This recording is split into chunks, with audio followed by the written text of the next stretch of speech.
Hello BookTube, I'm Sean the Book Maniac. Welcome back to my channel. Today I'm going to do the Reading My Country tag. This was a tag originally done by Cook Read Create, and I saw it on Lucasius Books the other day and decided I would like to do it. Those links will be in the show notes.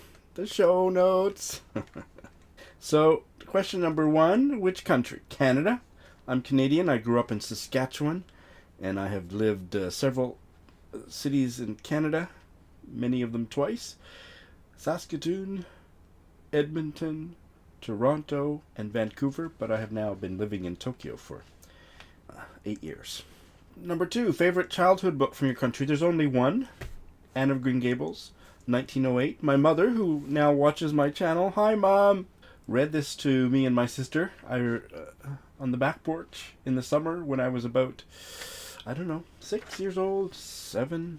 I loved it so much. I remember it was my first visceral experience of death when Anne's uncle, I've forgotten his name, they're going to take my Canadian passport away because I've forgotten the uncle's name, but when he died, I remember my mom reading it to me. I can remember everything about it. And just being shocked. This was death. This was what death was like. Oh my God. Now, Lucy Maud Montgomery had a fascinating life. Her father left her with some aunts and uncles. I believe her mother died when she was 2 years old. Her father left her in Prince Edward Island and went to farm in Saskatchewan. And she later joined him and stayed there for several years before she came back to Prince Edward Island. So, she's a Saskatchewan girl. Not really, but kinda. Her life was so troubled, and she got addicted to prescription medicine, and lots of biographical experts believe she actually committed suicide through an overdose. But her Anne of Green Gables, I've only read this one. I've read it twice. I reread it as an adult a few years ago. It's still wonderful. I know my mom has read the whole series. The Anne of Green Gables novels are so popular in Japan among people my age and older. The younger people don't, but the older ladies, they just grew up with obviously a translation of Anne of Green Gables, and as soon as I tell people I'm from Canada, they say, oh, Anne of Green Gables. And in fact, I have never been to Prince Edward Island, and so many of my grandma students here in Japan have. They went to Prince Edward Island for the express because of Anne of Green Gables. So. 3. What is a book from your country that you read in school? I will pick a novel from Saskatchewan by a Saskatchewan novelist, really the only one who has kind of entered the canon, if entering the canon means you study their books in school, and that is Sinclair Ross's 1941 novel, As for Me and My House. It's an epistolary novel, and the letter writer, or I think journal keeper, is a minister's wife in small town Saskatchewan, and there's an adulterous affair. It's pretty scandalous for my high school days, but it's a wonderful novel. I also love Sinclair Ross's only published collection of short stories called The Lamp at Noon and Other Stories. And I remember when I studied it in university that I was just coming out or newly out of the closet as a gay man, and I was reading these descriptions of the young men, and it wasn't a gay theme, but I thought, this writer, Sinclair Ross, must be gay, the way he's describing these men in such a sensual way. Oh my God. And so I did a little research, and he was gay. He never came out. He died about age 88 in about 1988 or sometime around there, and then his lover published a memoir that he had, in fact, had been a deeply closeted gay man. There's nothing that blows the closet doors off than reading how he wrote about men. He's a wonderful writer. 4. What is a book set in your favorite area of your country? You know, this one just leaves me cold. I don't have a favorite area, part of Canada. I've lived in different parts. I don't have a favorite. I just can't relate to that. So, or, what's a book set in a place you'd like to visit in Canada?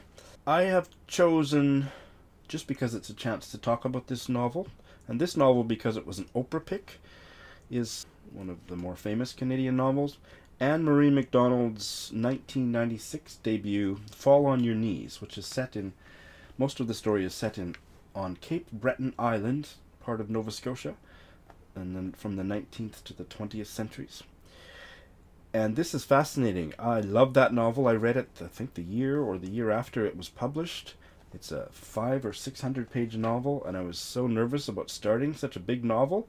I couldn't put it down. I read it in 3 or 4 days. In preparing to do this tag video, I went to the Wikipedia page. I couldn't remember a damn thing about the story. Nothing. Just that I loved it. So I would like to reread it. It's about a really dysfunctional family, the Piper family on Cape Breton Island. And the mother is a Lebanese Canadian, and there's an unbelievable amount of Oprah-esque screwed upness in this novel. I certainly can see why Oprah picked it, but it's a beautifully written novel. And I would love to go. I've never been to Atlantic Canada. I'm very interested in going to Newfoundland, any of them. Nova Scotia, Prince Edward Island. Someday. I had trouble with the next question. It's what is a historical fiction book set in your country? I struggle with historical fiction. What does it really mean? So it's a novel that was set earlier than when it was written. That describes most Canadian fiction. But Canada's history is so short, I couldn't think of one that really grabbed me in terms of what I've read. I'm not as widely read as many in Canadian literature. So I was just drawing a blank, but then I remembered I did study in an undergraduate course, Canadian literature course, an 1832 novel, arguably Canada's first novel, Wakusta by John Richardson. I remember that it was a really interesting story, and it's about the frontier and a lot of French and English and Indigenous conflict and battles. I suspect it's a really racist book, but I don't remember that. I wasn't very attuned to those topics when I was in my 20s, the way I am now. I remember being surprised at how much I enjoyed the novel. And I'm probably one of maybe 40 Canadians who've actually read it, so badge of honor. Okay, let's continue on after my video malfunction. Number 6, what is a book by an Indigenous author from your country? There are so many good ones. My personal favorite is this one from last year, The Break by Katharina Vermette. This was one of my favorite reads from 2016. It's about several generations of a Canadian Métis or mixed race family in Winnipeg and surrounding area, and with some very heavy topics around sexual assault and trials and tribulations of the Indigenous Canadian experience, especially for women. It's beautifully written and full of characters I just fell in love with, and a book that Canada so deeply needs. This novel came out in the backdrop of a deep wound in Canadian history, culture, and politics, becoming a national conversation with such an urgent need for conversation and healing, which is that thousands of Indigenous Canadian women have been murdered or gone missing over the past decades, with very little concern or police follow-up or police investigation or government taking notice, or ordinary Canadians, white Canadians, giving a rat's ass. And that is all now front and center on the plate of Canadian society, Canadian people, and it's painful. This wonderful novel is a good way into that. Cannot recommend it highly enough. What is a classic book from your country? This is a boring question for me. A classic, it's a word. Classic is a word that means less and less to me as I get older. I guess it's something to do with the canon or the books that we study in school, so I have a couple to mention, but who cares, right? And I just feel bad sometimes for the books that get perched on that dusty old shelf. The one that I was most delighted and surprised to pull off and blow the dust off was from America. Their Eyes Were Watching God. Anyway, so Robertson Davies, such an asshole. He wrote Fifth Business and a few other novels that are supposedly really good, but I so far refuse to read them because he was a pompous ass. He's been dead for years, but who cares about stodgy old sexist, racist, white Canadian writers? I don't care. Another one, Mordecai Richler, The Apprenticeship of Duddy Kravitz. I did think I'd give it a try. I did give it a try this year. Mordecai Richler, the Lion of Canadian Literature. What a jerk. I got a couple of chapters in, and I could feel the Mordecai Richler asshole vibes permeating the text. So I went to the Wikipedia page to see if it was going to get worse, and yeah, the Wikipedia said it was going to get worse, so I bailed. I just don't care about old white male writers. There's a few good ones, but these two, just assholes. Just skip them. But Margaret Atwood, you shouldn't skip her. I have a complicated relationship with her, as I've alluded to before, but The Handmaid's Tale is a classic that is still alive and relevant. You should read it. I finally read it this year. It's gorgeous, important, and searing. Question 8. What is a book from your country that you haven't read but would like to read? So many, but I'll just have a quick look at this year's Canadian Literary Prize lists. We have two. We've got the government one, the Governor General's Award. Their list of 5 books came out last week. And then there's the bigger prize in terms of money, the Giller Prize, and its short list has just come out as well. So when I look at the long lists and short lists and all the different lists, I have a few that I would like to check out. One is from the Giller long list. I'm not looking. I think I put in all the little malfunctions I had. I turned it around, so I'm looking over there. Anyway, who cares? A novel called Brother by David Cariandi. Cariandi? I'm not sure of the pronunciation. I should have Googled that. This is a short novel about a Trinidadian Canadian family in Scarborough, which is a suburb of Toronto, and it's supposed to be really good. And the author photo's pretty cute. The Giller shortlist, another Indigenous Canadian writer, Eden Robinson. Her novel, maybe her third, I'm not sure, called Son of a Trickster. It's been getting good reviews. Now, I didn't get along well with Monkey Beach. I tried it twice, couldn't finish it. But I might like to give this one a try. I'm not good at giving authors a second try after I bail on or don't like one of their early novels. It's a bad habit that I need to work on. Because I read a second or third novel and I love it and I go back to their earlier novels and don't like those, so I should keep that in mind and not shun an author just because I don't like their debut. Please remind me of that. That would be very helpful. The only novel that's made both the Giller and the Governor General's lists this year is a novel by a writer I've never heard of. His name is Joel Thomas Hines. His novel is called, it's got a fabulous title, We'll All Be Burnt in Our Beds Some Night. I had a quick look at the synopsis. It's a pretty macho tale, but if it pulls it off, it's a tale of a really bad, abusive man finding healing and maybe hopefully atoning for what he's done. That's a difficult thing to pull off, but if he does it, it could be a fantastic novel. Okay, last question. This is the best question. What are some of your favorite authors or books from your country? Hands down, this is my favorite novel of all time, Madeleine Tien's Do Not Say We Have Nothing. It's not a particularly Canadian tale. I don't really consider it a Canadian novel. The story starts in Vancouver, but really the story is in China. I'm not going to say any more than that, just to keep this video short. This is the best novel I've ever read, and you should please try it.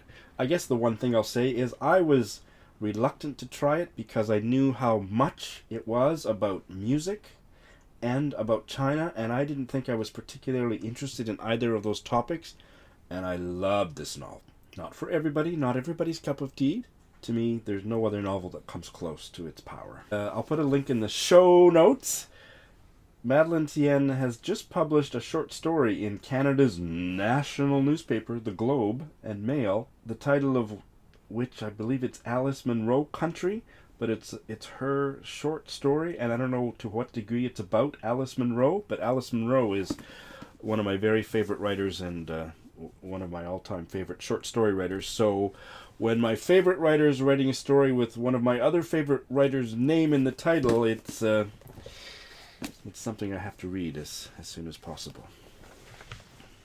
I talked about this novel on my debut video, so I'm just going to briefly refer to it here. Ethel Wilson's 1954 novel, Swamp Angel. Loved it so much. And because I don't really consider TNs do not say we have nothing, particularly a Canadian novel, this would be my favorite Canadian novel. If you'd like to hear me natter on more about it, you can go back to that introductory video. Carol Shields used to be one of my favorite writers, and I need to do a bunch of reading and rereading to decide if she still speaks to me as deeply. But this was my favorite by her, Various Miracles by Carol Shields, a short story collection from the 1990s, I believe. Love these stories so much.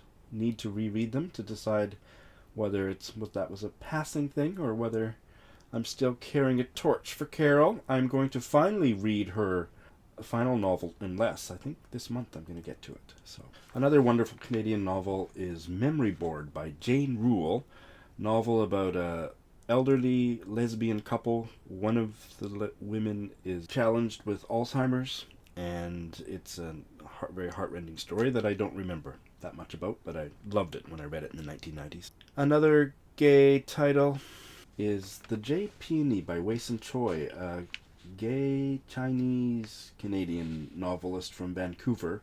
And this is a really heartwarming story about a gay Chinese boy in Chinatown, Vancouver, coming of age in, I believe, I don't remember the era so well, but I think he came of age he was a boy in the 1940s, and it's a really tender, aching story that just got me all verklempt.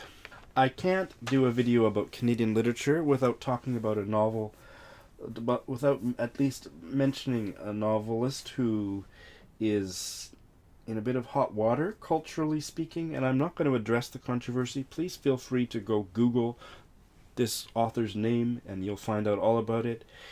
I think if we're still talking about these controversies with him in a decade, I might be willing to discuss and debate them, but at this time I refuse to talk about the controversial aspects. But it makes me a little bit uncomfortable to say that I consider him one of Canada's finest novels, but it's true, he is. Joseph Boyden. This is his second novel, Through Black Spruce. His first one was 3 Day Road. I've read both of them and loved them. Looking forward to getting to the third in the trilogy, Orenda.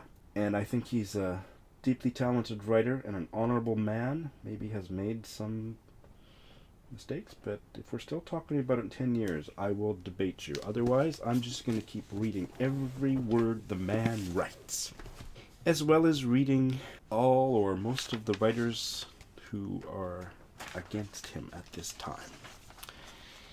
That's my answer to most book politics. I have a video about that, book politics. You don't like this writer or that one, tell me what to read, I'll read it too. That is my Canadian Reading My Country tag, and I actually had some people and I didn't write it down, so I'm going to just put it up as a little text at the end. Steve Donahue, if you want to do this again, I saw your video on this tag already, but if you'd like to do it again, you're tagged. But anybody, please, anybody who would like to do this,